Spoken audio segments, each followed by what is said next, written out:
Good morning or good afternoon, depending where you are in the country. Thank you so much for joining us today for Diversity in Design. The time for change is now. Before I go any further, first and foremost, Angie's life matters, Maya's life matters, Ronnie's life matters, and my life matters, and Black lives matter. I am Joseph Cephas, the Senior Vice President of Novità Communication and the former Vice President of Communications and Brand Experience at the American Society of Interior Designers. I have seen firsthand the lack of diversity in the design industry. I've attended events of nearly 1,000 people and been the only Black face in attendance. I've talked to people as if I am the voice of all Black people just because I'm the only one they'd see that day. And the majority of the events that I've attended have had very, very few Black speakers. And if they are there, they're usually relegated to speaking on topics of diversity and not seen as the true subject matter experts. In recent weeks, I've seen panel after panel after panel discussing COVID-19 and seeing so few Black panelists despite the disease's disproportionate effect on the Black community.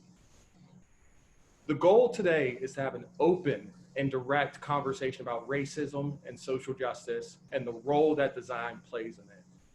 There are few times where we can actually have this conversation and that it can actually mean something, but now is the time.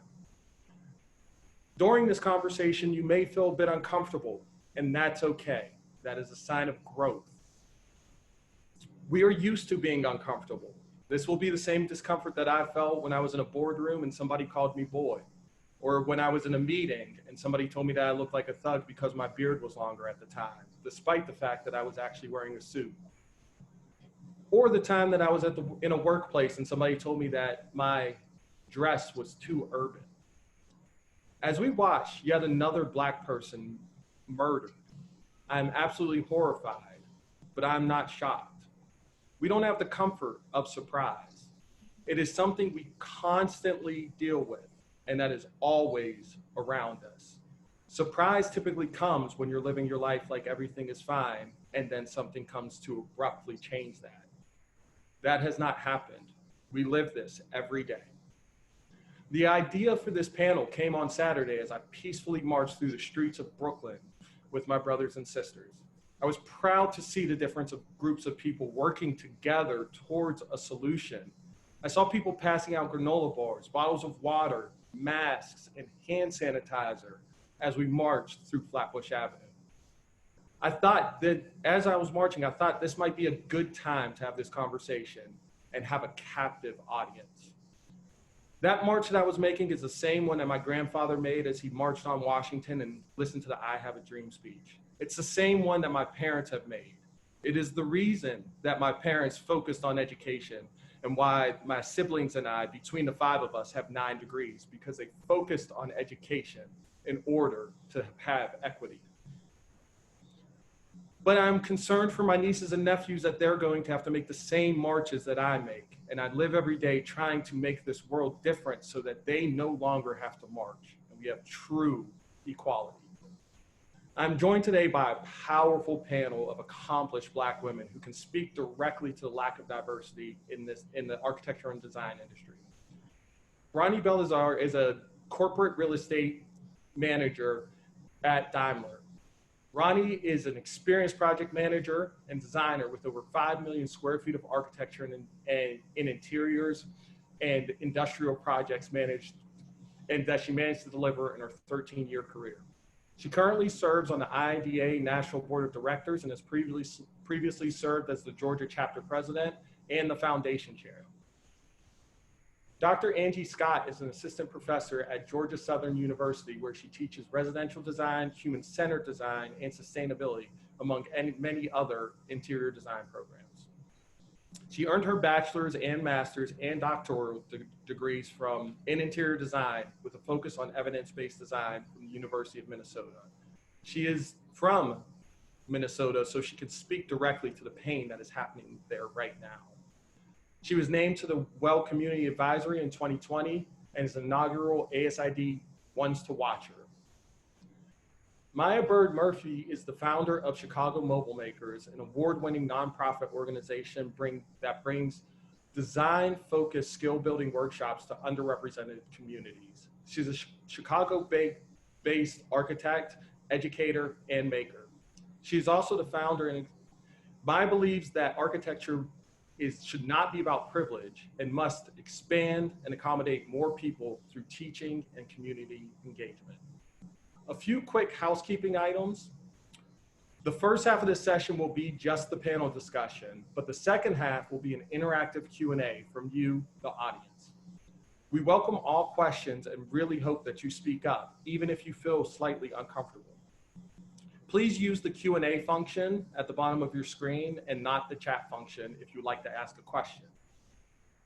If you would like to join the video as you ask your question, please raise your hand after you type into the Q&A box, and we will bring you into the conversation so you can provide a bit of context. We actually encourage that so that you can become an active member as you ask the question and we can answer directly.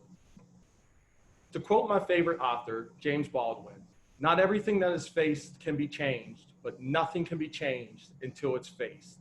Today, we're going to face the issue of diversity. I'm going to open it up to start with our panelists and let each of them explain how the recent weeks have affected them individually. And I'll start with you, Ronnie. How has the past few weeks affected you as a Black woman?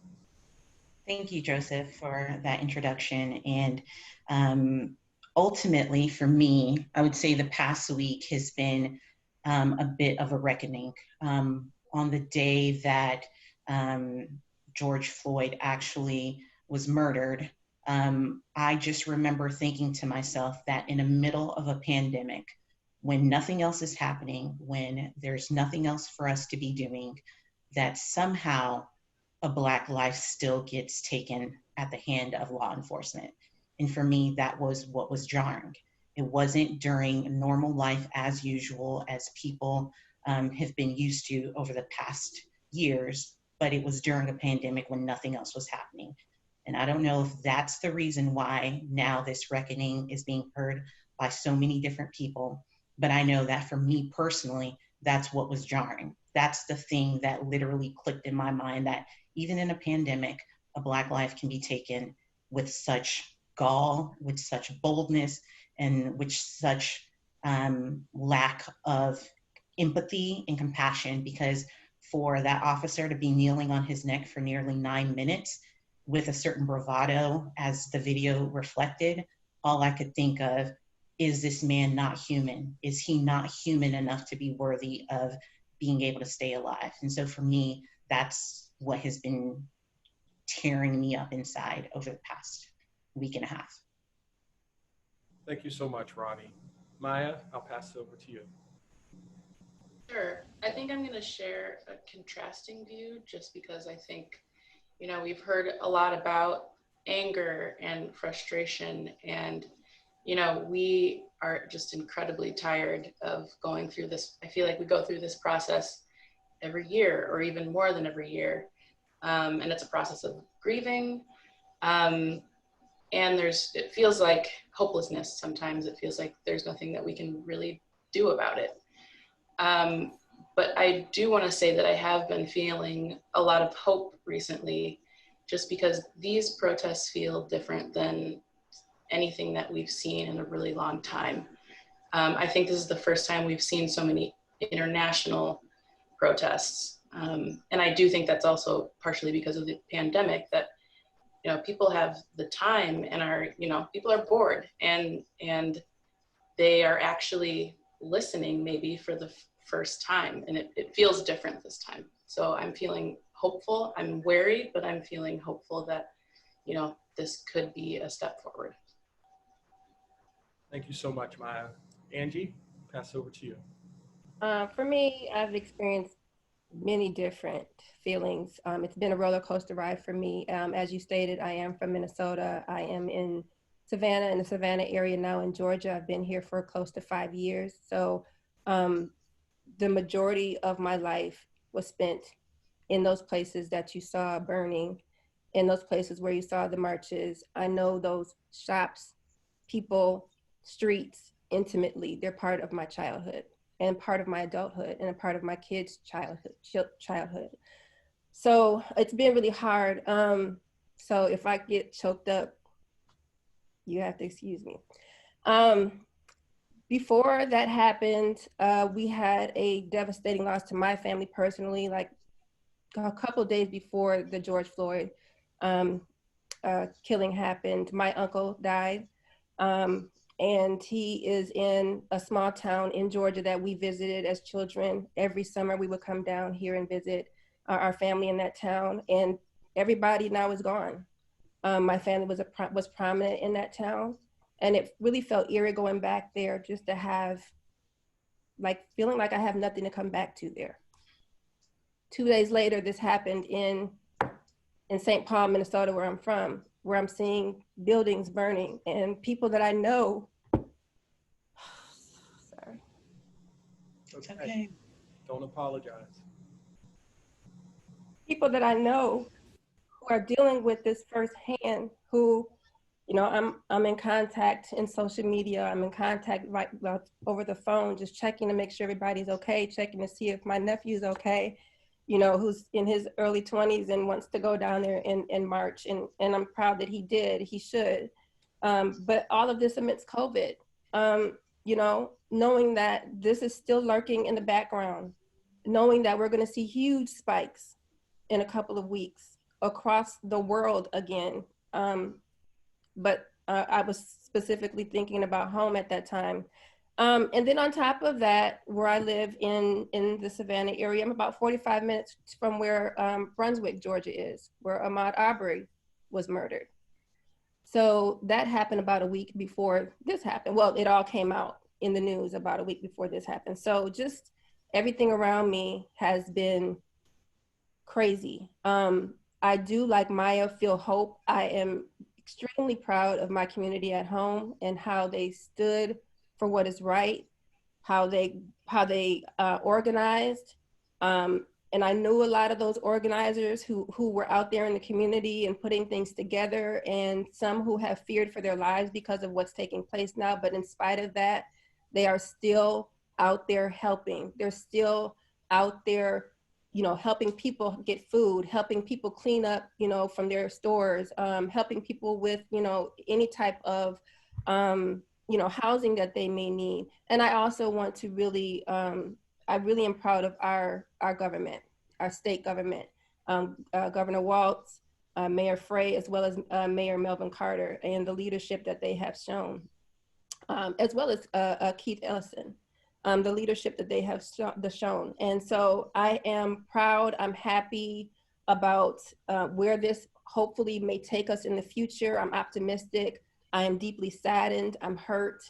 I've cried. I've laughed. I had to take a mental break and do some yoga and meditation over the weekend. So just completely unplugged from everything.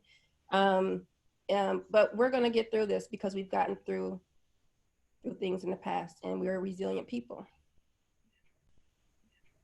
Absolutely. Absolutely. That resilience there. And especially at this time, never apologize for being emotional. Never. That is, we were on this prep call yesterday to talk about this, and we each went through different times that we just had to break down where it just became too much emotionally. And I always say that one of the most overlooked things of this is the mental health aspect. There is constant trauma of seeing somebody who looks like you in the news and knowing that nothing has happened to achieve justice. And it has taken the marching, the screaming, the yelling, the chanting to get any type of change. Even the news yesterday of Breonna Taylor's case being reopened, that was the result of the voices in the streets right now. And that has to continue. And those voices need to continue to speak out. So now we'll get to the topic of design's role in these social justice issues. And we'll start very, very broad, and then we'll come and keep getting smaller and smaller until we really hit down at the firm level, what can be done for more diversity.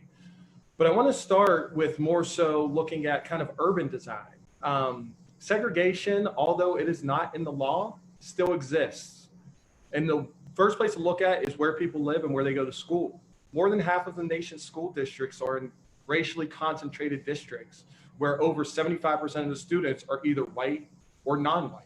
And that is directly a result of policies. But how can design contribute? How has it contributed in the past to racial inequality in America? We hear things like of gentrification and redlining. What role has this industry played in this? And I'll kick it off with you, Ronnie. Yeah, so as it relates to urban design, city planning, I think in the 60s when there was white flight from cities and people were moving into the suburbs because more Black people were inhabiting the cities and people not necessarily wanting to live near people who didn't look like them for whatever reason. I think that did such an injustice or disservice to humanity and specifically Black humanity, because what it led to is underserved spaces, underserved communities, underserved places where people get their services done, left in these shells of cities.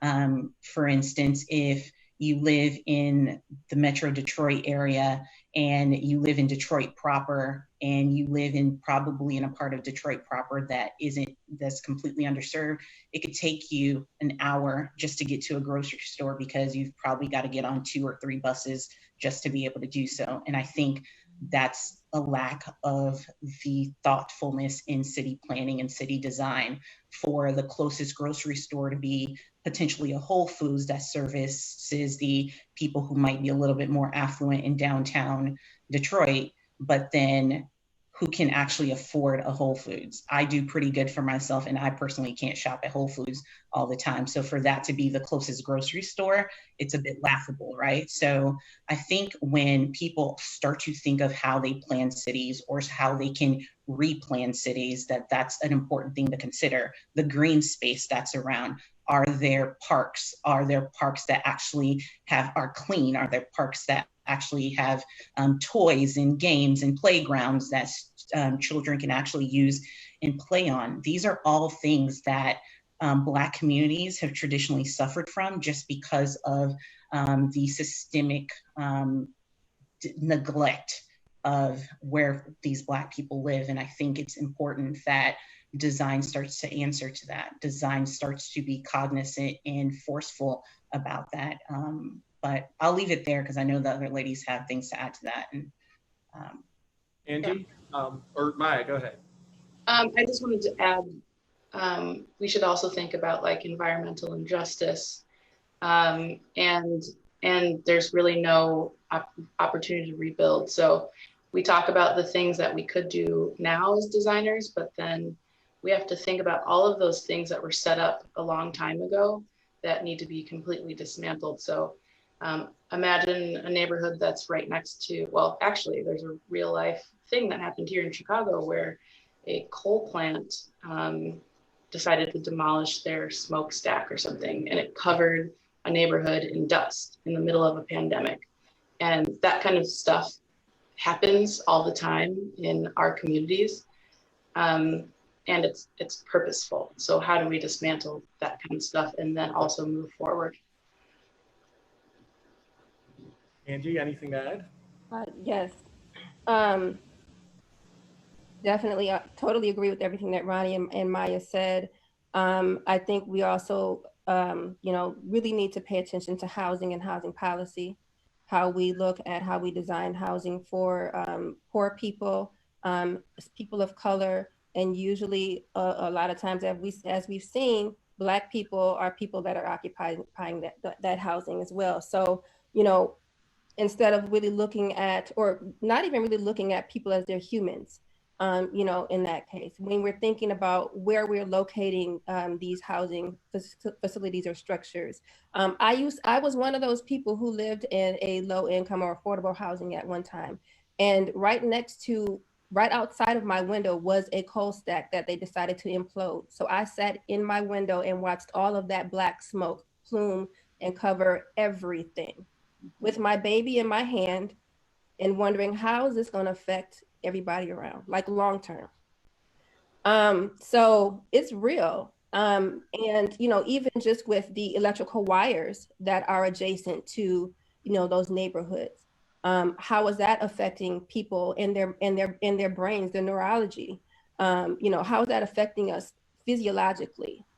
We don't tend to have those discussions. We don't tend to have those thoughts. And if we do, it's definitely not for people who are in low income or affordable housing, and definitely not for Black people who are in that as well. So we find ourselves in a situation right now with COVID, wondering why we're having all these issues and problems with Black people not being able to survive this pandemic. It's not because they're Black, it's because of the systemic racism that has taken place throughout this country for generations.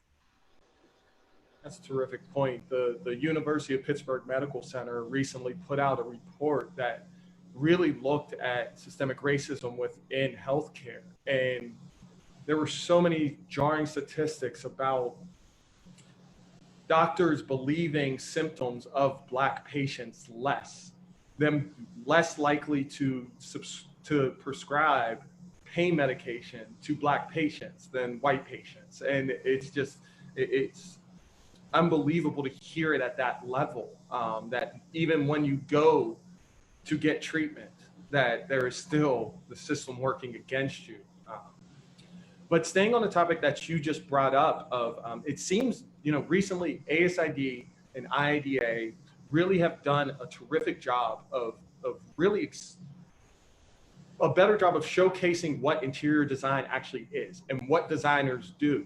But with topics like biophilic design, healthy buildings, evidence-based design, you rarely see that actually applied when you're building Black communities. And why do we think that is? And I'll kick it back to you, Angie. Why do we think that these terms have not been, or and these practices have not been applied as much in the Black community?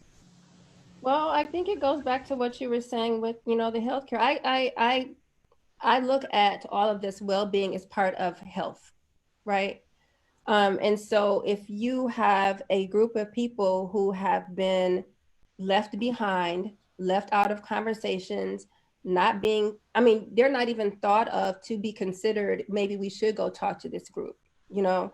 And so I think that's where it is. I think that it's not even people in many cases intentionally saying we're going to leave Black people out. It's just that they don't even think about Black people. They don't even think about the people that are living in these spaces, and they don't go talk to them most of the time to really help them understand, well, this is what we are providing from you in this space, in these buildings, and this is how it will benefit you. Or can you tell me what it is that will benefit you? Because maybe this cool, innovative, whatever is something that you don't even care about. Maybe you're thinking about, well, you know, there's only a 7-Eleven or a Super America. This is regional Minnesota. Everybody knows Super America's at home. There's only corner stores around my house. You know, I can't get fresh produce to feed my family. So I'm not worried about some big technological thing that you're talking about right now. I'm worried about how am I going to feed my family healthy food options. You know, and so we're starting to see some of those things starting to come into some of these standards. I think LBC has done a great job with that. Living Building Challenge, I think WELL has done a great job with that. LEED is getting on board with more of those kind of things. But we need to consider the people that we are building these buildings, these spaces for, and they need to be an integral part of the conversation. That's what evidence-based design is all about. That's what human-centered design should be about. I think we tout that we are all about our clients and our humans or humans, and they're at the center of everything, but we maybe do some programming and then go off and do whatever we do in our bubbles. Yeah. To add to Angie's point, I think the challenge that occurs with receiving Black opinions or receiving Black needs or thoughts in these planning or programming phases falls with architects and designers who are doing this urban design or doing this urban planning. Oftentimes these ideas or these visions are developed and they're presented for a developer to be able to get some funding or get investors to then come into this, you know, hey, what's considered less than ideal space, and they create this vision that doesn't actually reflect the people who currently live there. So to your point, Joseph, that's when you start to now fall into this idea of gentrification, because you are creating a space that you have no intention of allowing the people who currently occupy that space to remain in. Why? Because there's no way that that person can then afford what it is that you've now developed in that space, but you've made no concessions to actually consider that. And don't get me wrong, there are well-intentioned designers out there who are attempting to do that work best they can, but at the end of the day, the developer's who's paying them. You've got to think about the developer's bottom line in that process, right? So hopefully as more developers potentially work with housing authorities, as more developers start to lean into their conscious, and as more cities force developers to actually plan for affordability and not just surface affordability, meaning, hey, 10% of my development, I'll knock the price down on some of those units in order for someone to affordably be able to occupy it. But at the end of the day, that person who affords that still isn't the person that you pushed out of there in order to get this development built. And so I think that's an important piece of the puzzle. Can I also add one thing to that, to what Ronnie is saying, is that representation is huge. If you don't have people at the table where these decisions are being made who understand what that population is really going through or maybe thinking, or intimately know that, that's a lot of time how this gets missed, because there is a huge lack of representation in the construction industry, in the building industry, in the design industry. And so if we had more people at the table to say, hey, that might be not be a good idea, or, we might want to think about this because this is what typically happens, or how some people may typically think in this community, we might have some better outcomes there. Yeah, and I think that the entire market needs to change. So the reason that we're not building in Black communities is because that doesn't make money. So if we're constantly in the building industries, putting profit over people, then there's never going to be a change, and we're going to continue seeing the exact same buildings that have been going up forever. So like architects take an oath when they're licensed, they take an oath to protect the health, safety, and welfare of all people.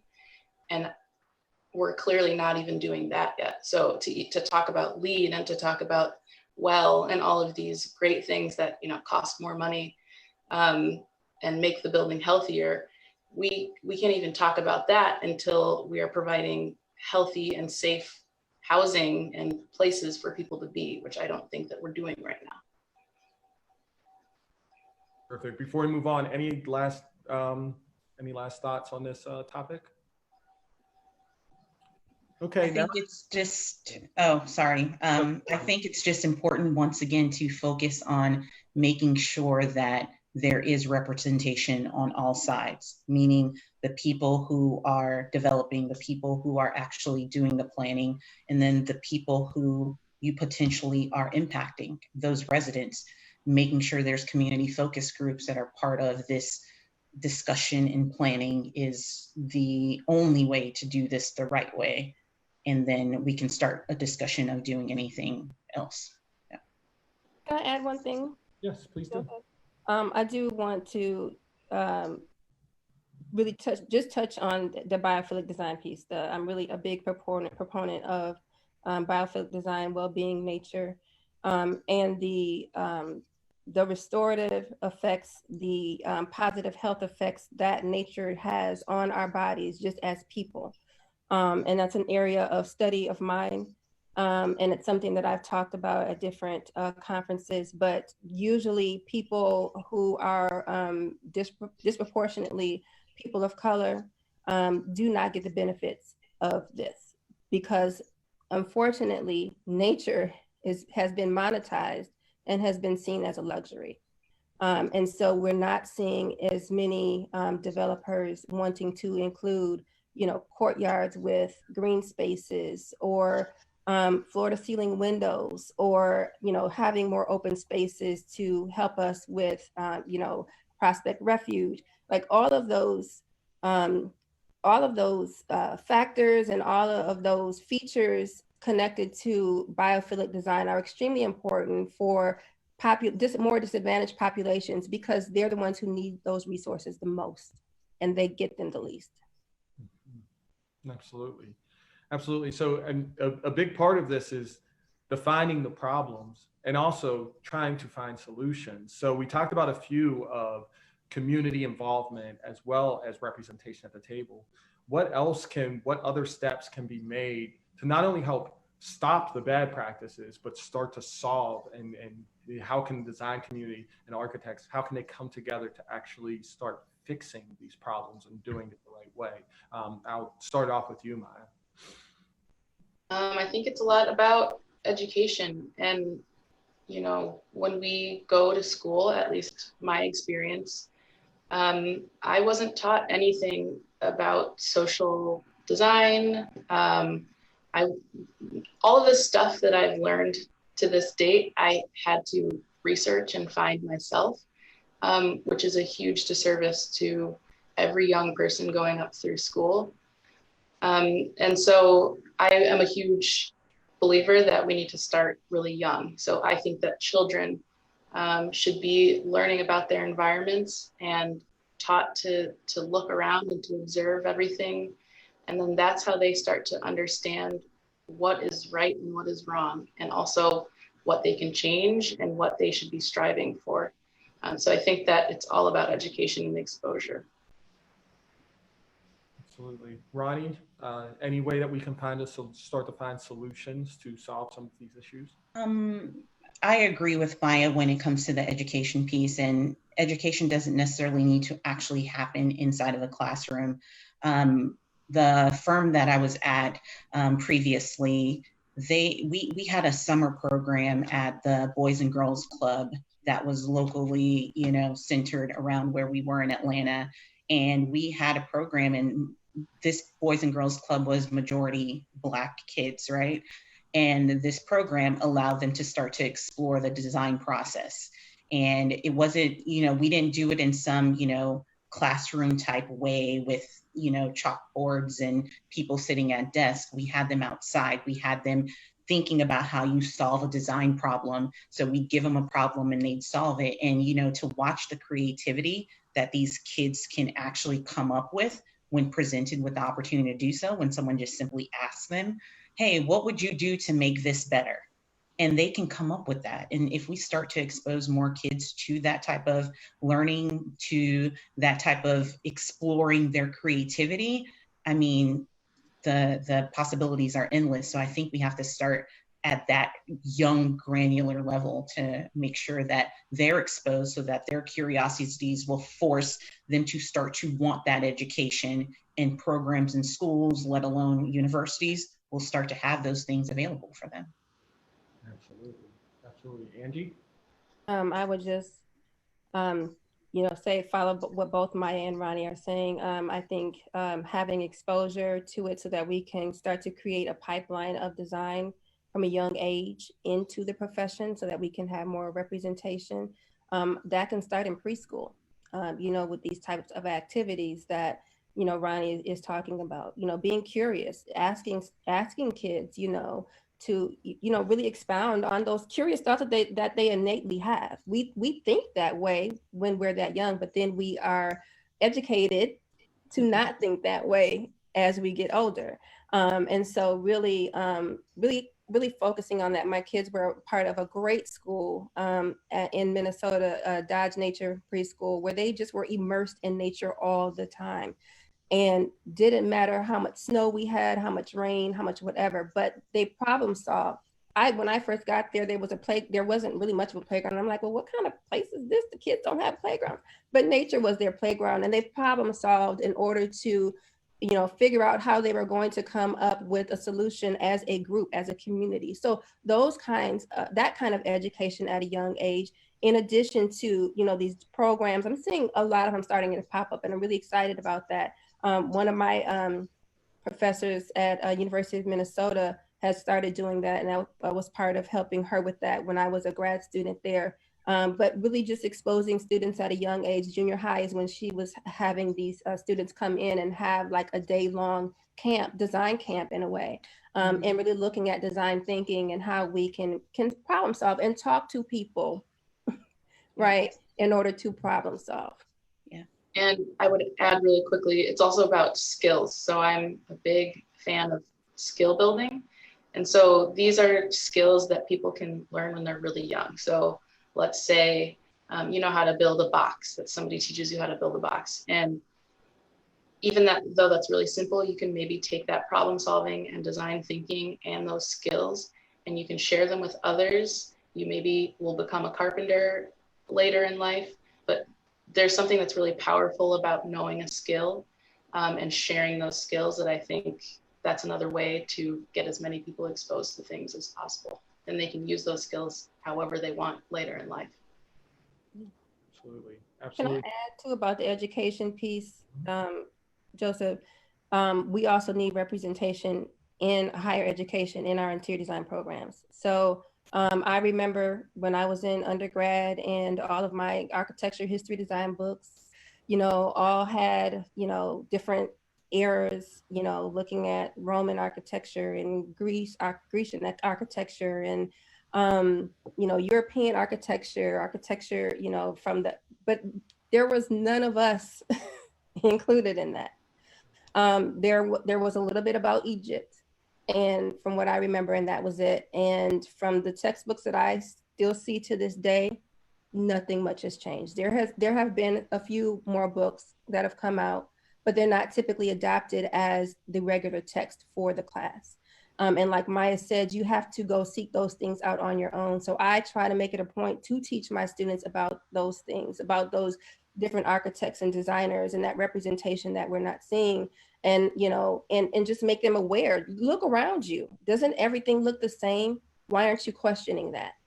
What kind of message is that sending to you about other people who don't look like you? So we really need to be aware of our content, our textbooks, and what we deem as being like the canons of, you know, architecture and design as far as those pieces go. Yeah. I was the only African American to graduate in my entire architecture class of like 80 people. So I was not only not being taught anything about Black or brown people in the design fields, I was also completely surrounded by white people in my architecture college and at the college as a whole. So it was really, really hard to find my way kind of out of that, where I had to do all of the research. I had to look around and find people and come back to Chicago and find actual people that were doing work, design work. But it's crazy that no one ever really taught me any of that, even though I went to, you know, 6 years of architecture school. Wow. Yeah, and that all contributes to, you know, Black people making up 13% of the population, but making up 3% of licensed architects. And Black women in particular make up 0.2% of licensed architects. So Maya, you're really a unicorn. Yeah, I'm not licensed yet though. Not yet.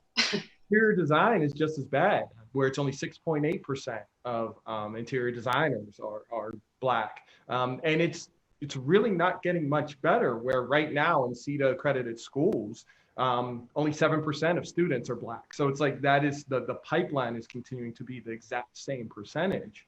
So, you know, we've gotten into a little bit of how we can encourage more Black people to get into these fields of study. But what programs exist? And I'll pass this over to you, Maya, first. You know, we talked a lot about of different things that need to happen at a young age, but if you could start and talk about a little bit about your program and what exactly it does for the underserved and underrepresented communities.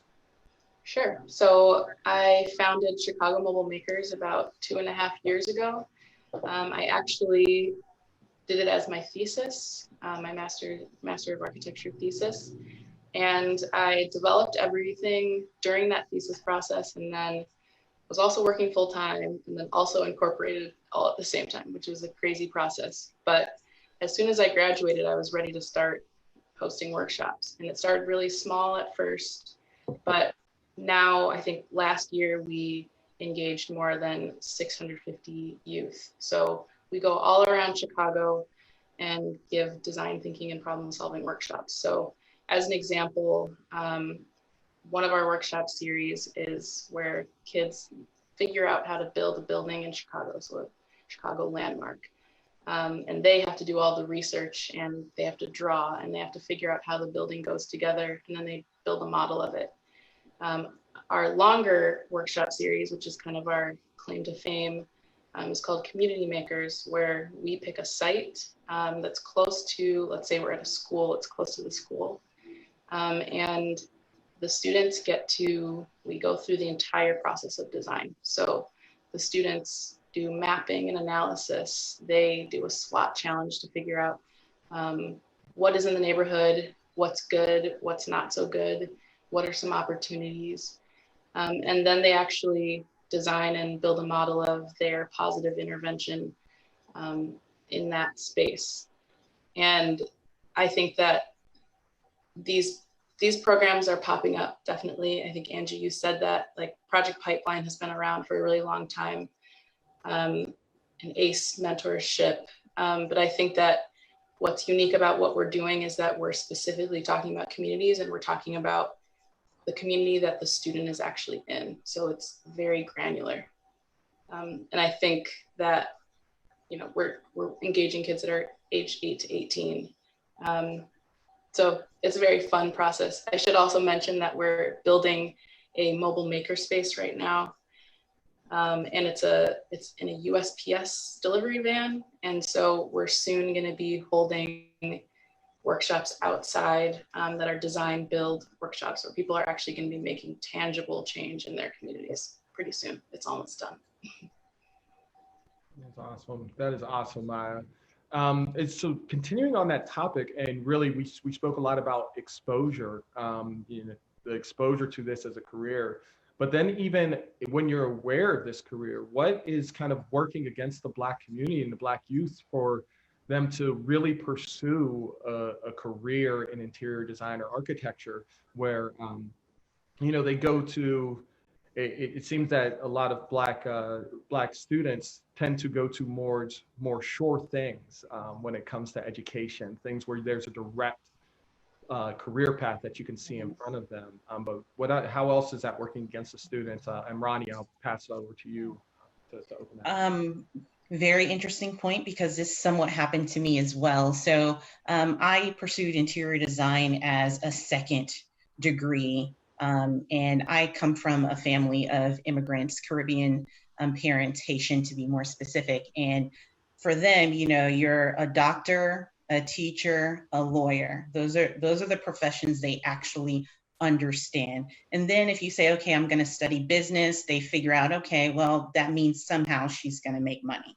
So those were the ways of potentially being true to what they envisioned their American dream for their kids would be, right? So when I had an existential crisis of becoming an auditor during my internship, I went into this vigorous mode of searching for what it is that I was supposed to do. And eventually aptitude tests led me to interior design, which at first I said, I don't want to decorate people's houses, because in my layman mind at 22 years old, I didn't even understand what design really was and what the differences and possibilities were. So I had to actually seek that information out myself, questioning, well, what is design? What's the difference between decorating and design? And how do you do this work? And what do you have to do to get it? And so the onus was on me to actually search and seek that out.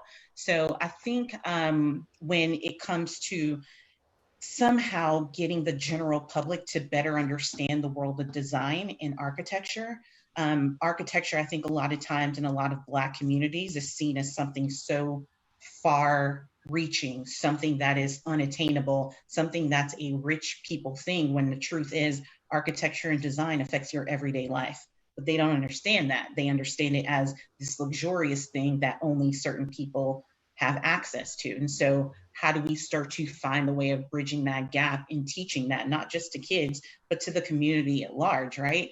Last year, IIDA, in working with John J. Nelson and his scholarship foundation, gave out $10,000 scholarships to these students. And one was a young, and it's targeted for African-American students. And this young man, he was invited to Chicago during last NeoCon to get his award. And his mom came with him, you know, and his mom's like, you know, when he decided to study interior design, I didn't know what he was doing and I didn't understand it. And I just said, well, I got to love my baby through it, but I don't really get it. And then today, to be able to watch him walk up on that stage, see that there are other people of color that he can actually try to model his career through. And she's having this in-depth conversation with me as we're standing 5 minutes. And it just dawned on me, wow, we touched one person. So maybe she can go tell somebody else, look, her baby went to design school. Her baby did so well that her baby won a $10,000 scholarship. We got to get to that level of making sure that this industry is out there for people to know that it's attainable. It's not this unicorn of a career. It is attainable, but they just need to know that it's out there. And parents need to know so that parents can support their kids when their kids are come home and say, hey, I want to be a designer. Hey, I want to be an architect. It shouldn't be so far-fetched. Right.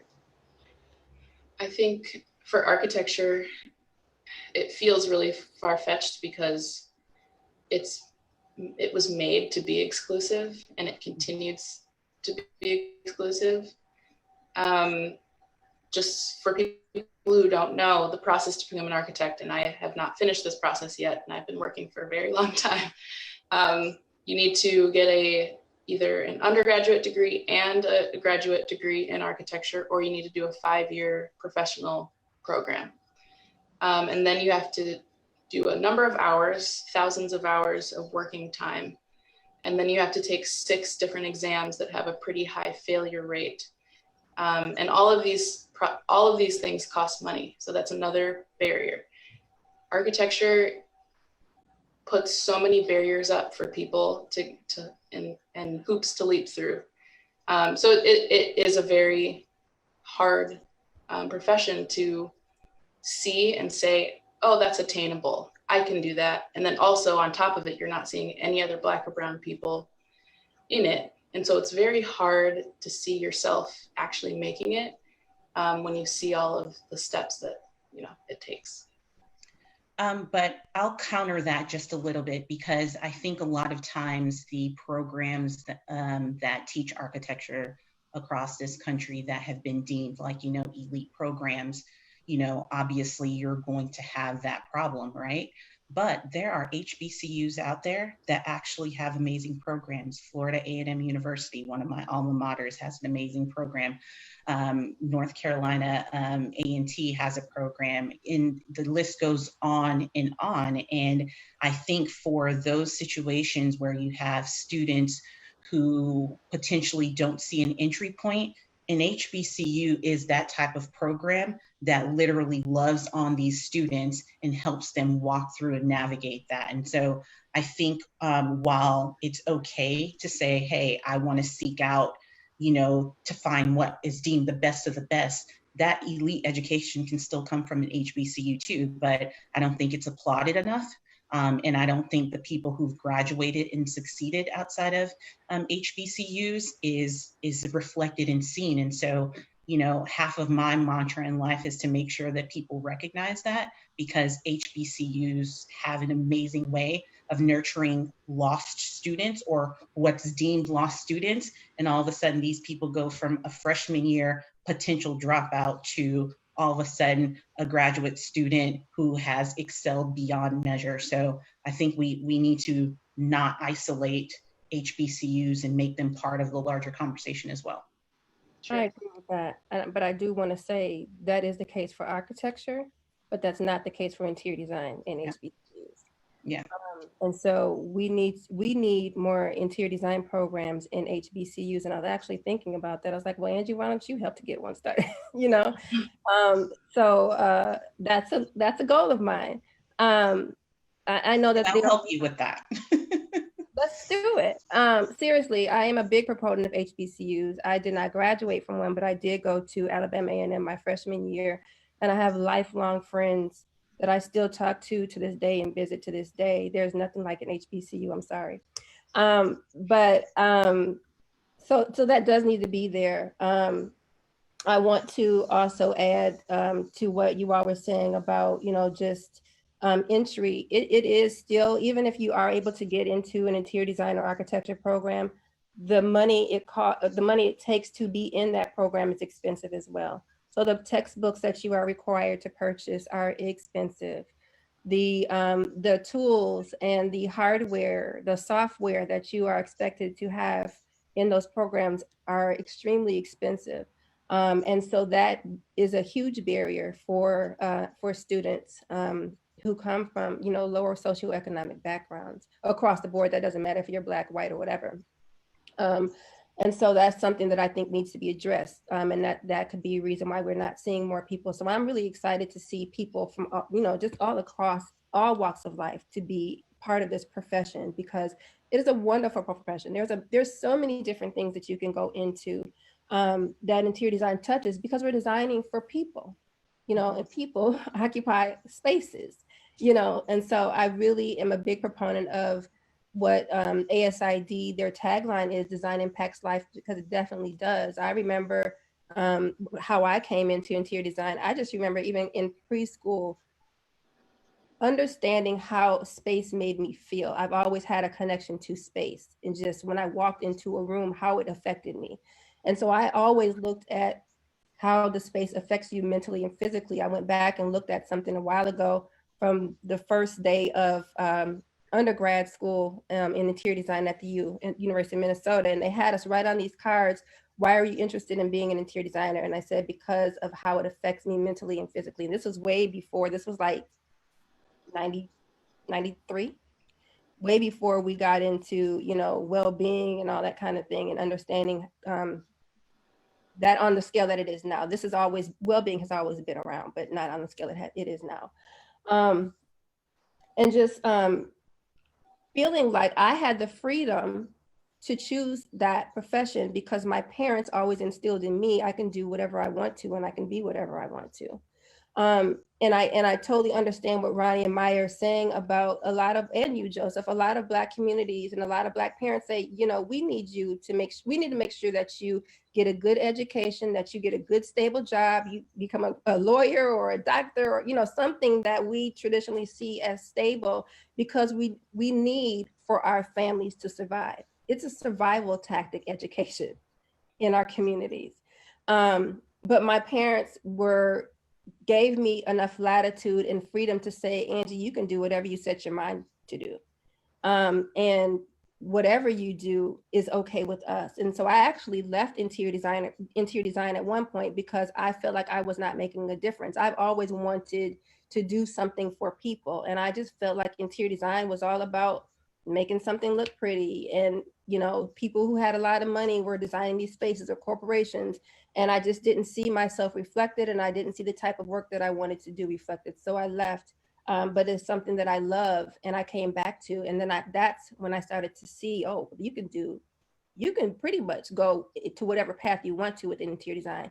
And it's not that hard to charge or forge that path if you want to do that. Terrific point, Angie.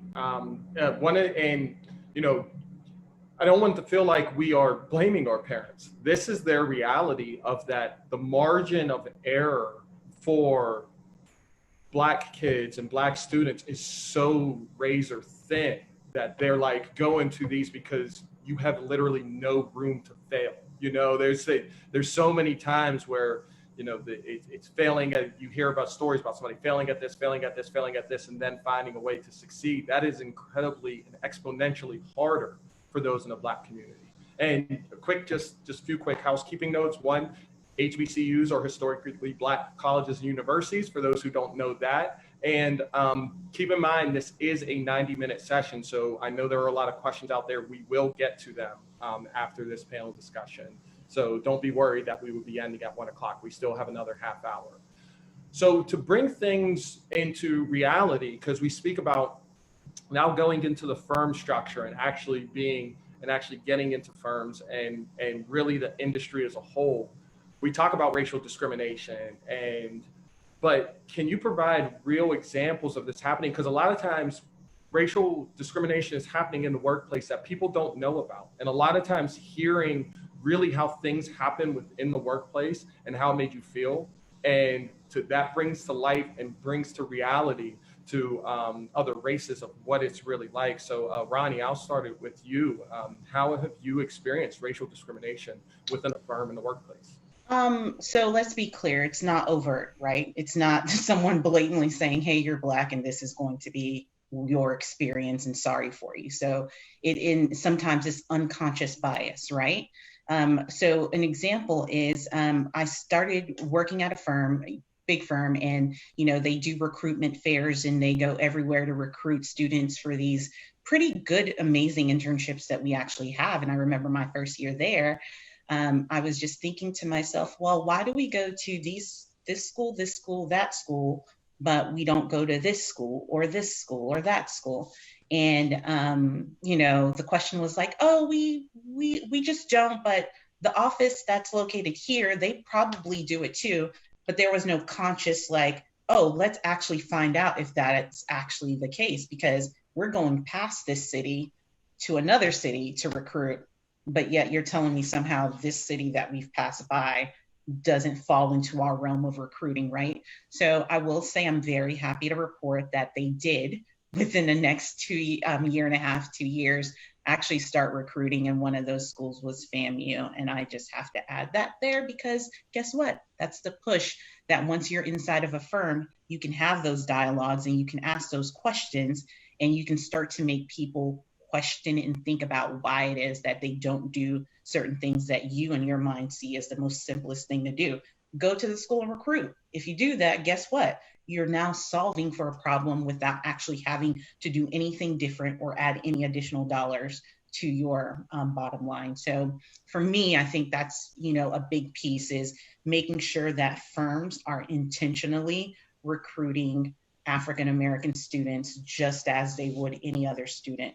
Now, it doesn't mean that anyone's asking that you just give an African-American student an opportunity just for the sake of it. Obviously, you want them to be good, but they've got to be exposed to you for you to even know that they exist. So I would challenge every firm out there, whatever your recruitment practices are, whatever schools that you deem are the pipeline into which you dip into to fill in gaps, that you start to make sure that you look at the makeup of that school and the makeup of the students who are being elevated into these internship roles that give them the much needed exposure to a firm. Maya, I'll pass over to you. Within the industry, how have you seen racial discrimination? Yeah, I mean, like Ronnie said, it's never really overt, but I went to school to undergrad in Indiana, and I was very ready to come back because I had a hard time there. And I came back to Chicago thinking that it was going to be different. And I had a job lined up and I was ready to go, and I was excited to start my career. And then I was honestly mistreated for the entire time I was there. And it could go from, second guessing me, or I was even like yelled at sometimes, but then also I was given tasks that were clearly above my experience level because I was right out of school. And it felt like I was set up to fail pretty often. And, I wasn't thanked. So there are like small things that happen all the time, or I wasn't listened to in a room or interrupted. So that has gotten better, but because I've learned how to use my voice, but I don't think that it ever is going to stop, which is unfortunate. Angie?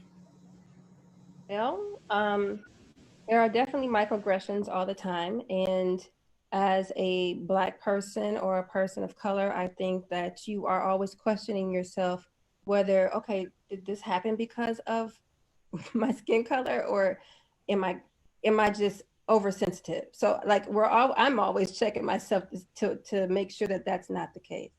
But you never know. And so that can feel crazy in itself. But I became the program coordinator at my program. Up until that point, we all got along great. No problems.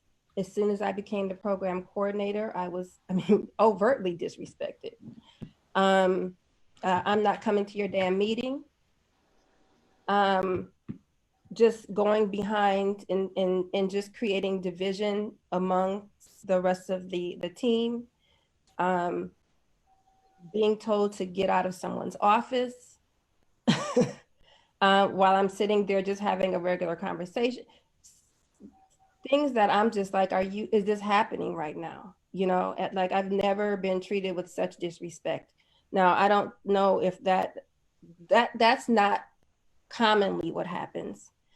It's usually just kind of undermining things where you're just having to check to see, did that person just say that? Or are they just going to really disregard, this conversation or this group of people and just really not think about it? So you're always finding yourself speaking up and trying to shed light on people of color or Black people. And you kind of get tired too of having to be the person to always do that, because then you tend to become the person who's like, oh yeah, she always has to talk about, this. And I don't want to be the person to always talk about that, but I'm not going to let that slide in any situation. So it's a really hard balance, because if you do speak up, you're overly aggressive. You're seen as an angry Black woman. You're not a team player. And if you don't speak up, then you're feeling guilty about not doing that. So it's hard. Yeah, and I've even had some times where I'm usually someone to speak up, but then you don't, and then maybe you have a private conversation with someone, and then they say, "Why didn't you speak up?" And it's like you can never win. Yeah, and that happens all the time. I go through that all the time. My previous jobs, even before, now I've been very fortunate and worked very hard to be senior vice president. But when I was in the middle management, like the director and manager roles, and the times where you need to speak up, but you still want to continue to advance, and and you're playing that balance, and you see things that are so obvious that nobody else in the room is seeing, and you speak up, but then you feel like you continually do that. And like you said, Angie, that being called angry, that is one part of it is like, well, duh, can you see what's happening? Like, yes, are a little angry and a little fed up. But the main thing is, you should be too. Like it's why are we always the first ones to be angry? And that's, going back up to the macro level. That's one of the good things about seeing these diverse marches and things like that. It's like, yeah, you should be angry. Like, just because, like, you don't have to just be angry. Every time a Black person sees something and they get angry, it's not always just because it's another Black person, so like, you don't only have to get upset when something happens and it's another white person. It can be somebody of a different race that can make you upset as well. But we are running a bit behind in time, so I want to just start this one more question before we move on to the Q&A from the audience, is just, how can we start the process to making the industry more diverse and working to end this racial discrimination in the workplace? It's going to take a very, very long time, and there's so much that needs to be done.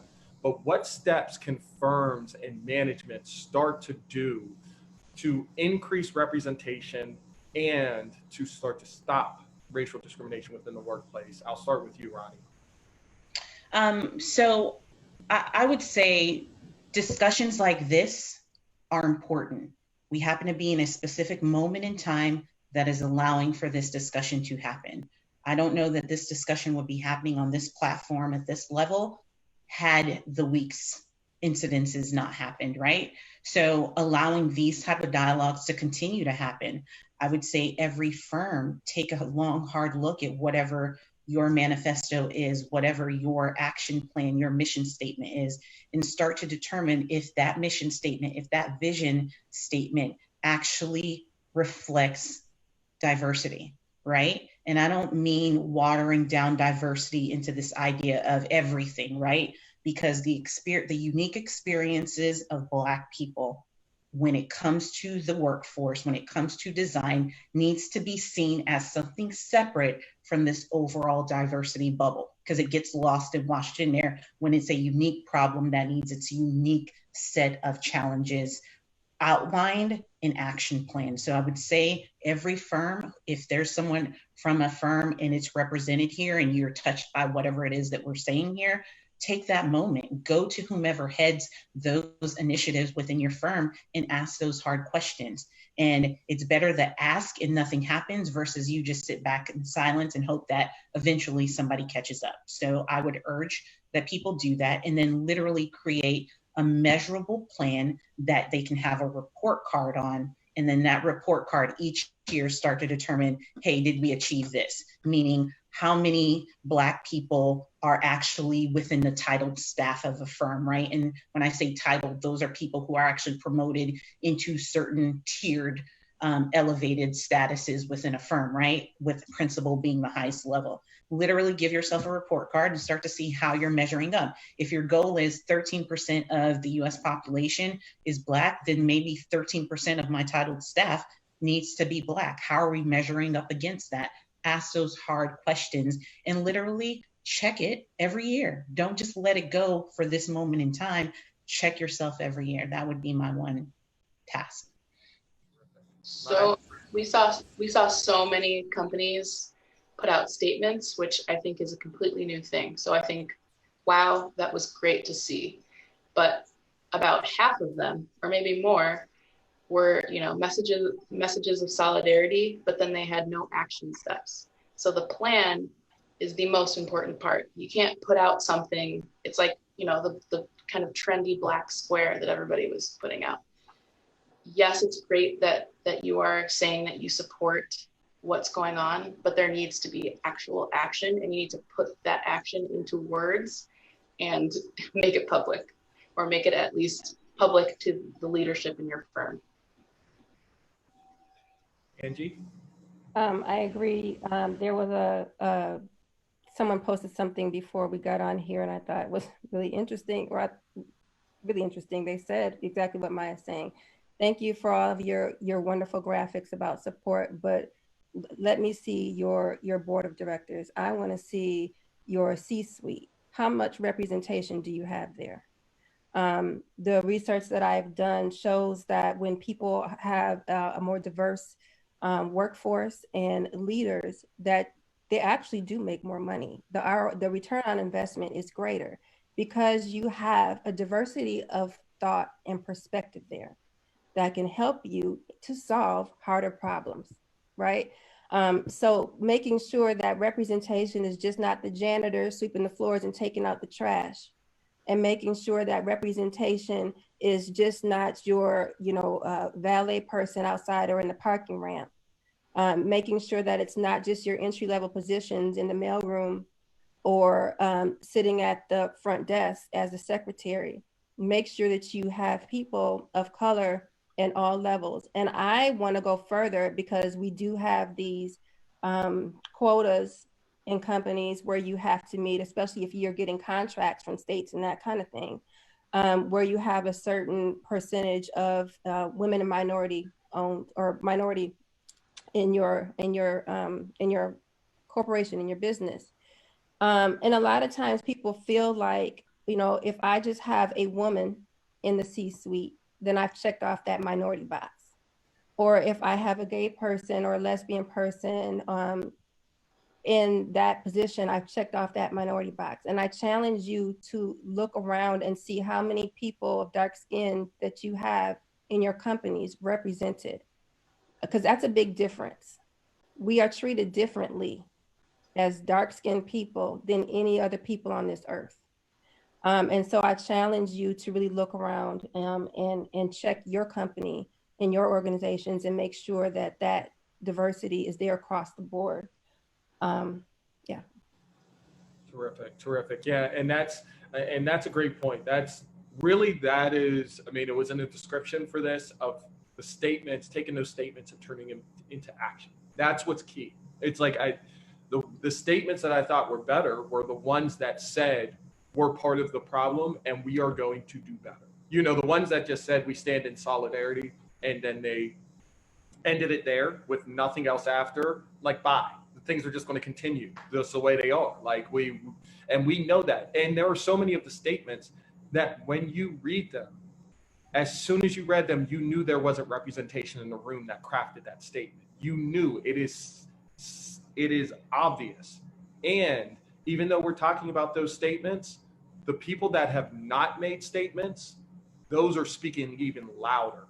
We hear everyone that has not made a statement.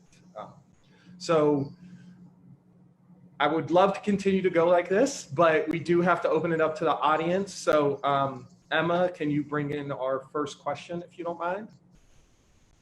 Yeah.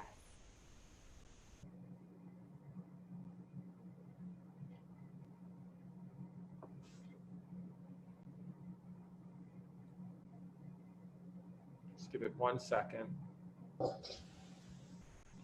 Hello. Hi there.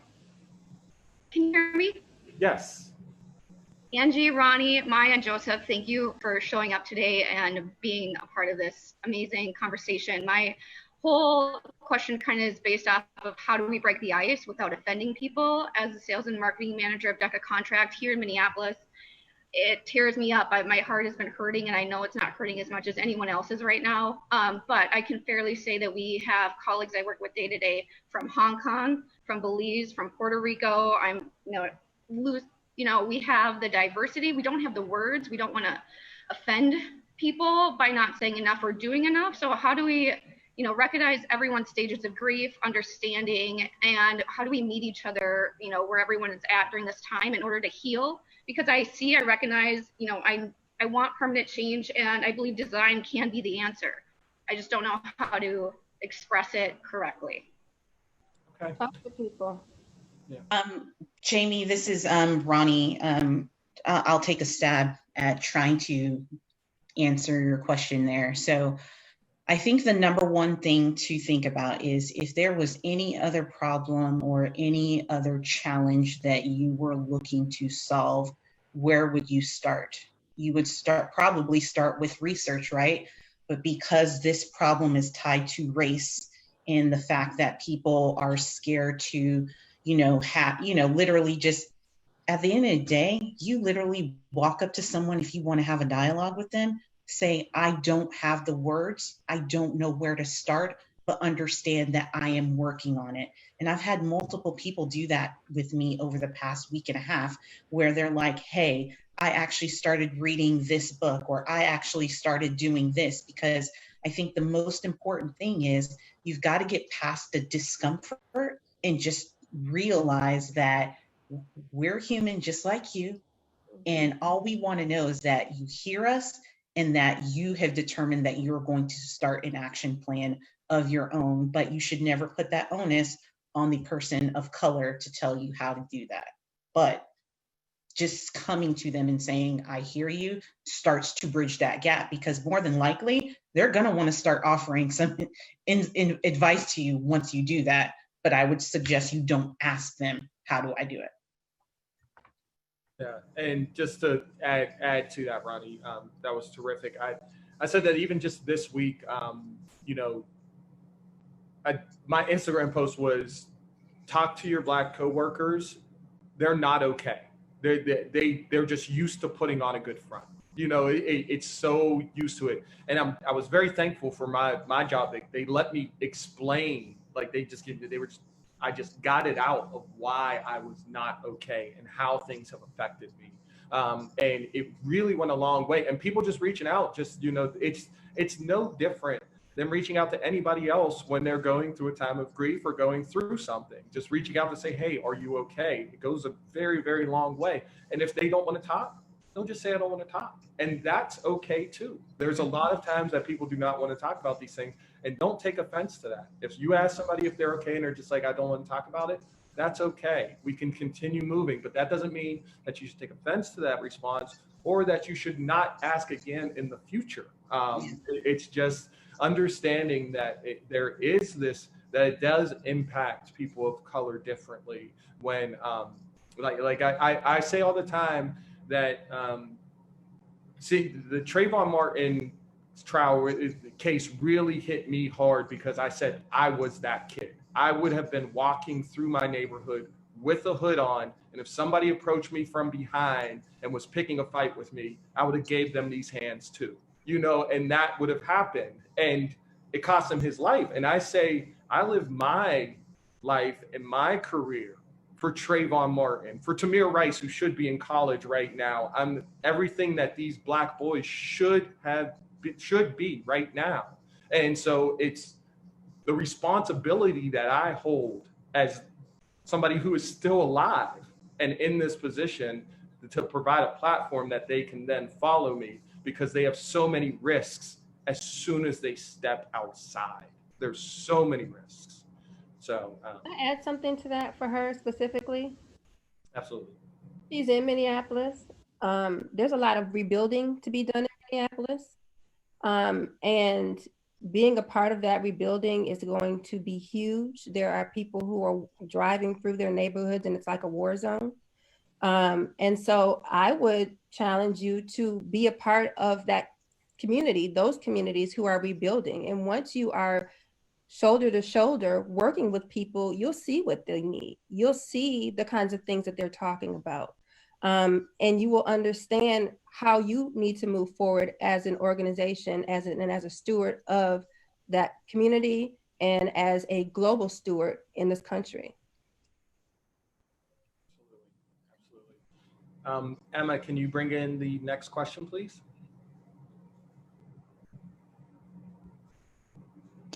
Hi. So you talked a lot about the pipeline and recruiting from HBCUs. One of the conversations we've had in our firm, we're also based in Minneapolis, and our concern has been, at least our Minneapolis office is majority white. So how can we address our own institutional racism and implicit bias that really is creating unsafe environments for Black designers? And I wanted to ask that question generally, but also, have each of you felt valued and safe at work? And if so, when you felt that, what have those employers done to create an anti-racist culture? I can start just for the second part of the question. I would say that I've never really felt fully safe in my work environment. And that's part of the reason why I started my own business. It's never comfortable. And I have plenty of friends that I've met from my firms. It's not really always the people that are the problem. I've just nobody has ever gone out of their way to make me feel safe. So a counter to that, Arian, for myself, I've actually, for the most part, felt safe at my work experiences. And the reason why I have is because whether it's one person or two people who don't look like me have taken me under their wings. They've served as allies. They've tried to find a way to help elevate me, whether it's quiet or not. It's not like we've had discussions, it's just understood. And I see what they're doing and I know what they're doing.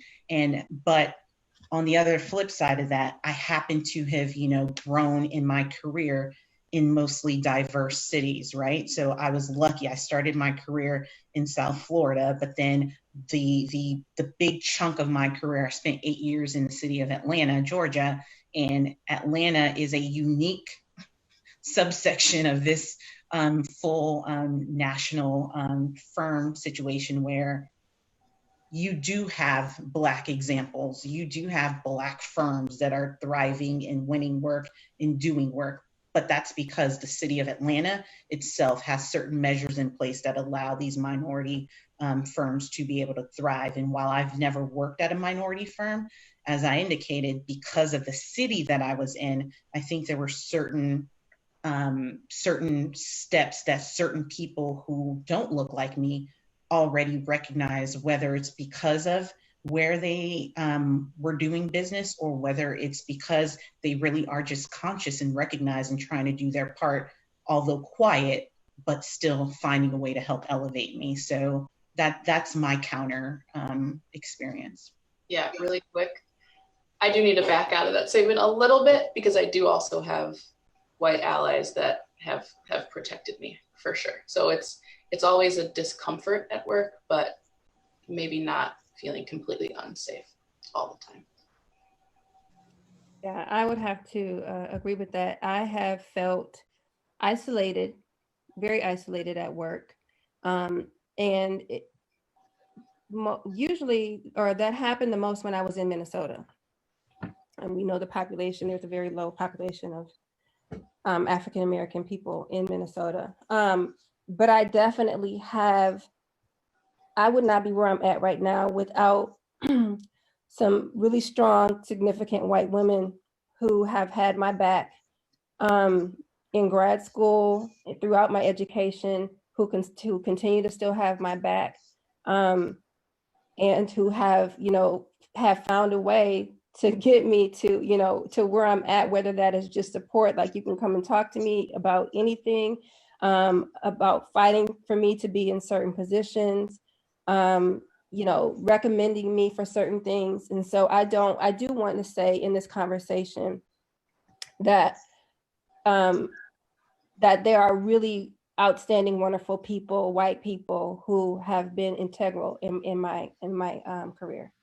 Can you repeat, Ariane, the first part of your question? Because I don't think any of us answered that. Yeah, I can take that one. Just so one of the things that she mentioned was, in an area like Minnesota where there is not much diversity, how can they, encourage change within their firm when there is not as much? There's literally, the pool is smaller. And one of the things that I would say is start to be the change. Start to get involved in the community of making it more attractive to people of color. I mentioned that I'm one of 5 children.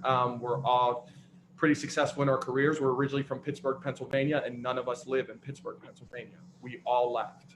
Everybody left because there were very, very few opportunities for persons of color in that city. It has gotten a little bit better now since it has had a tech boom, but there's very little opportunity for persons of color. So we all left that area. So making and I lived in Washington, D.C. for 13 years, and now that I'm in Brooklyn, New York. So there's sometimes you have to go to the area where there is a little more diversity, but if you can start to be that change to make that area a little bit more attractive, the impact could be small, or it could be larger, and it's to start to get involved in the community, I think, is a big first step. I agree with that. And I would say there are many elementary schools, junior high schools in the inner city that you and your company can go to. I don't ever remember a design firm coming to my school when I lived in St. Paul. None ever. And so it would be nice for them to visit, Obama Elementary, which was Webster when I went there. It would be nice to see them at Longfellow. It would be nice to see them at, all of the different elementary schools, high schools, Central High School, North High, South High. All of those schools have people of color, have Black people in them, but we don't see your faces. And so you can start there and actually start to build that pipeline to come to your firm, with that type of connection and that type of community that you built around yourself that way. Terrific. Emma, can you bring in the next question, please?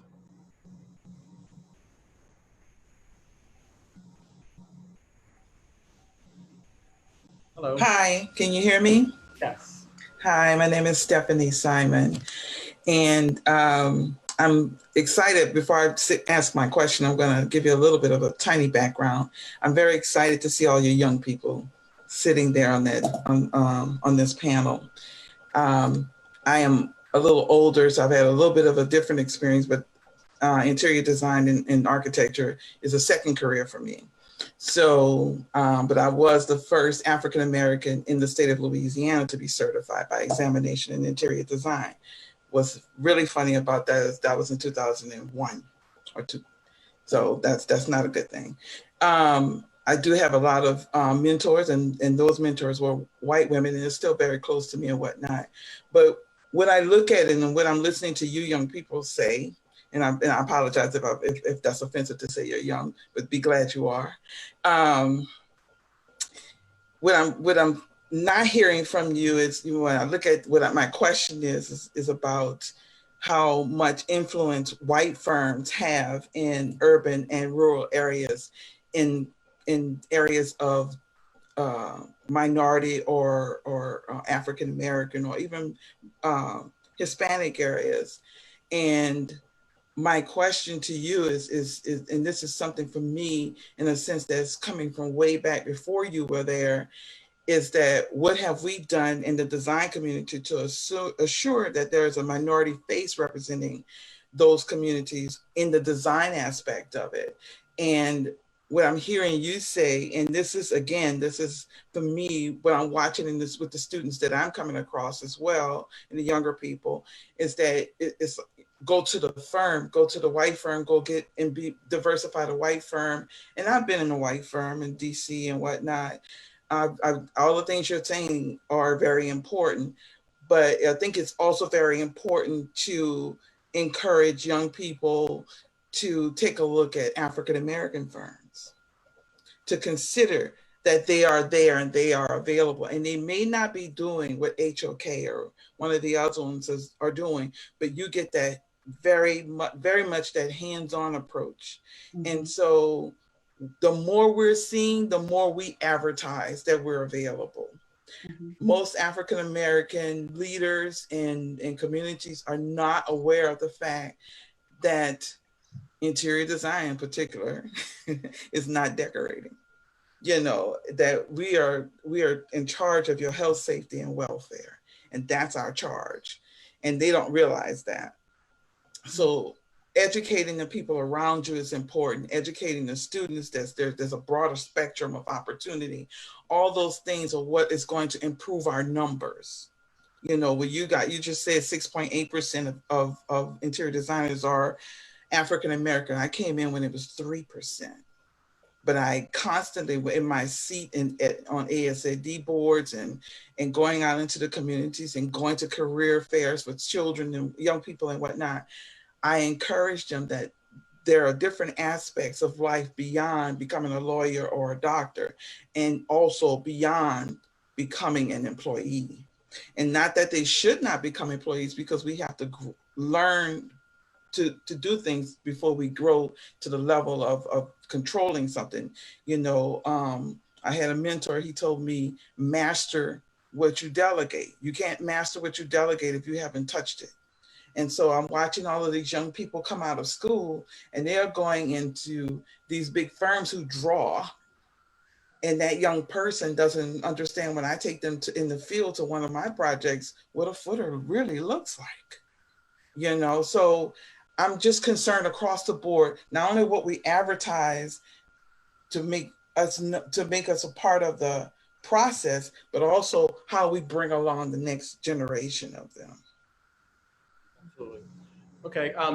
Maya, is there anything in there? I'll turn it over to you, since, you know, one of the things that you talked about was starting your own business and starting your own firm. Is there anything that you would like to say in response?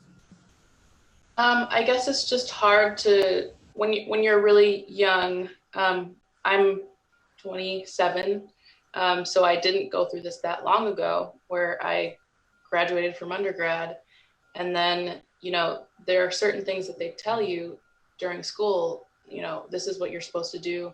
This is the path you take, and so it's really hard to start questioning that path when you think that you're doing the right thing and you're being told to do it. So when they tell you that HOK, like that's where you should work, or Gensler, then it's hard to question that until, you know, you've been in the field for a bit. So I didn't start questioning until later. And then I started my business later, because I realized that was not for me.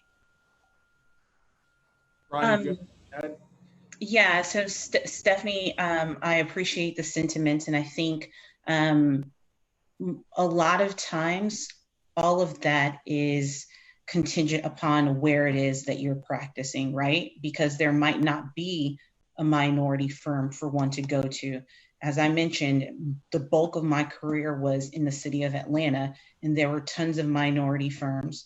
While I may not have worked at one, I had plenty of friends who worked at minority firms. I have plenty of friends who have large city contracts or airport contracts that they're working on that are minority firms, and they're minority-led firms that aren't just made up of minorities, right? They've brought in, so it's the reverse. They're bringing in people to diversify their firm as well. So I think while it's something to attain, to aspire to, it is very difficult depending on where it is that you are within this global, within this national landscape, on the ability of that firm to thrive. And, for anyone who doesn't know the story behind Philip Freelon and his firm, and eventually him selling it a few years back to Perkins and Will, then look that up. But those stories exist. You can make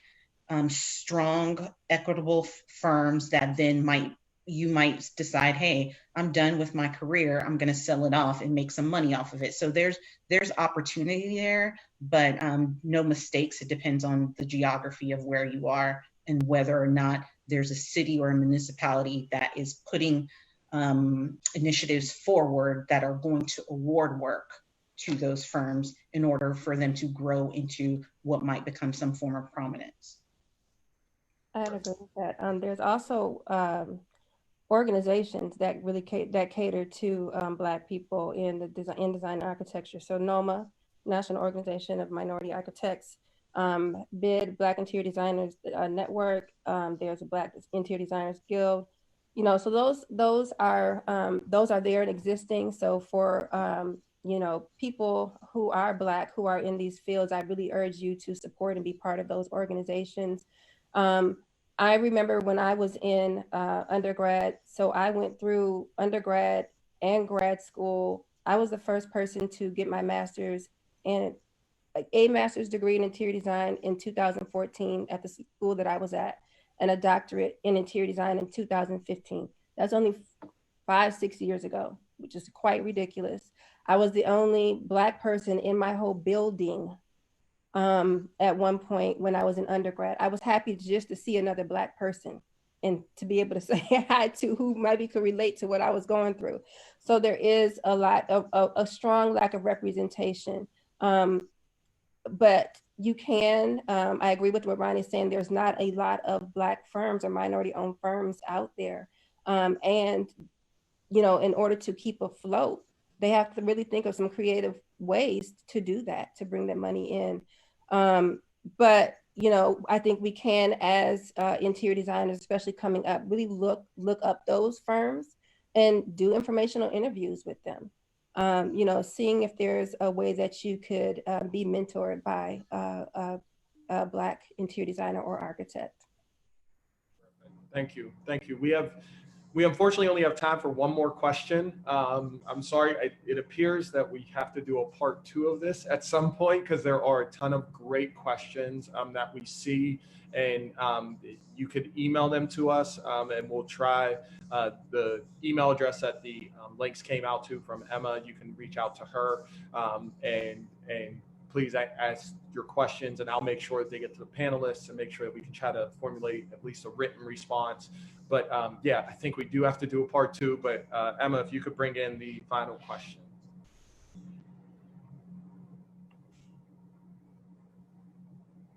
Hello. Bonjour. Assalamu alaikum. I'm one of those elders. I'm so used to saying soror, so I'm going with that. HBCU. I'm a Delta, and there is a soror on the line. I saw her name in the chat. I want to tell you, I was so privileged growing up that my uncle, Wendell Campbell, I saw his architectural office when I was going off to elementary school, and he was the first president of NOMA in 1971 when it was established in Detroit. And Dr. Scott, and actually everyone, I am so proud of you. I feel it's like what Stephanie said, I'm one of those old timers.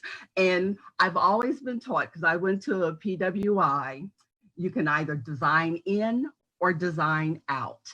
And that's exactly what happens in business. And business gets done at the speed of trust. And we're at this point in time that we need to be trusting. We also need to bring up, and you are a part of that, new leaders. We need our youth to be exposed to design at younger ages.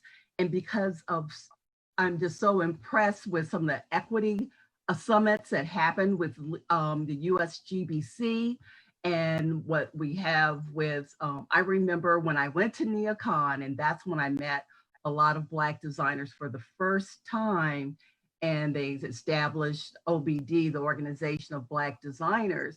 And I thought I was the only one, you know, being one of the first from Purdue University in, you know, Big Ten, and not seeing anything like myself and remembering some of how I interpreted in assignments. And I think what we do need to do is support our own.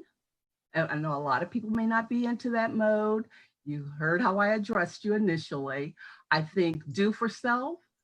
You can definitely, we need to go out and for bids for all communities, but the earth is getting browner and browner. And I just love to say that I'm so proud of every one of you. And I just happened to bump into this because I just left another NeoCon summit. And I'm so proud of every single one. And I can just pinch those cheeks of Maya. You seem like she's a child of mine that I didn't have. And also I have family from Belize. So when I saw Ronnie's name, and I remember being one of the first who went to the ASID conferences before NeoCon began. And when they saw my Black face, they felt comfortable because they said, oh my God, we're gonna have a great conference because I was in attendance. So I love you all. Keep up the good work and do what you do because you are all great. You're fantastic and awesome. And I thank my God, I thank Allah that I bumped into you today. It was meant to happen. And so keep up the good work. And I'm so proud of each and every one. And yes, you need a 2.0, 3.0 alternate classes and sessions. So thank you so much for allowing me to speak. Alaikum salam. Thank you. Thank you. Thank you so much, Darcel. That was amazing. Great. Okay. We really appreciate that thought. I know there wasn't really a question there, but appreciate everything that you said, and especially the, you know, supporting Black businesses. You know, I know that there are a lot of accounts in different, if you look in different industries, that they're actually putting that up. Like, for example, Food 52 put up, you know, here are some Black-owned restaurants that you can go to in your area. I know that they put up big, huge lists for New York City.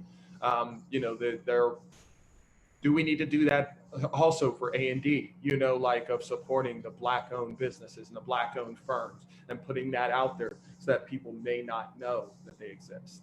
Yeah. But on that topic, so we're going to wrap up. I just want to pass it around really quick to each of you and see if you have any final thoughts. Ronnie, I'll start with you.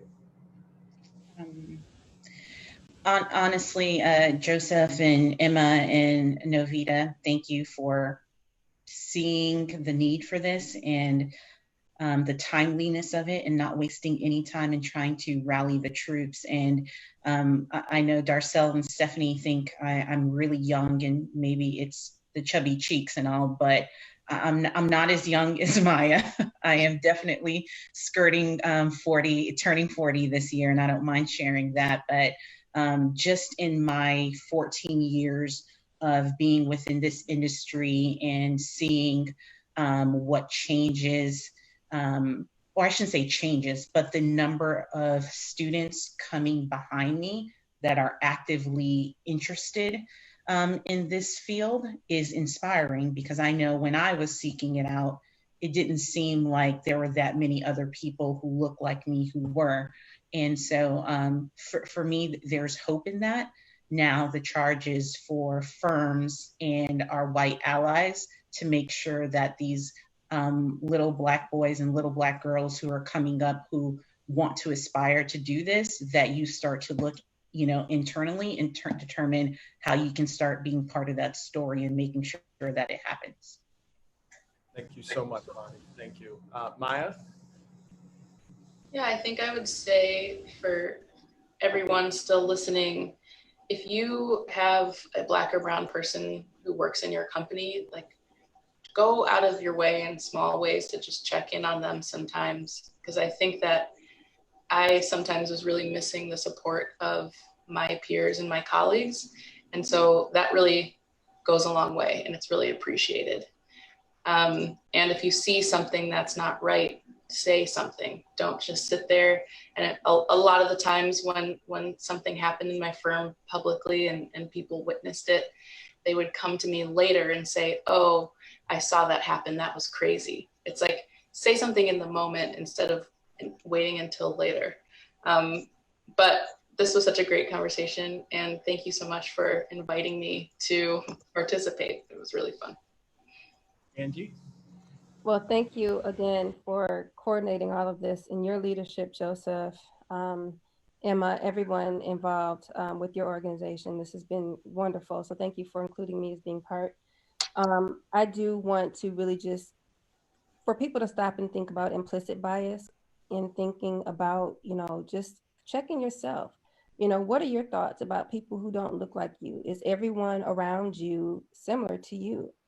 And questioning why that is instead of being colorblind. So I just want people to start, as Maya said, if you see something, say something, stand up for people when you see them being wrong, just period. We should all be treated as humans. And I really want to say to students, since I am a professor, I have to talk to my students. I really, really am encouraged by the amount of students of color and specifically Black students that I'm starting to see come through the door. It really makes me smile and happy, because when I started my my undergrad career, like I said, I was the only one and it was really isolating. And, you know, again, just trying to say hi to whoever I saw, but to see and wanting to start an organization. I know organization of Black designers like OBD. I know what the woman was talking about, because I tried to start a chapter in my school, but there was nobody for me to be in a chapter with. So, you know, I'm just really encouraged that people are seeing interior design as a viable career and option. And please just keep coming so that we can really start to have these differing perspectives and different conversations. Terrific, terrific. Thank you all. Ronnie, Maya, Angie, thank you so much, especially for on such short notice. I know we pulled this together very, very quickly, and there is high demand for a part 2. So we'll need to schedule that at some point and make sure that we continue this dialogue.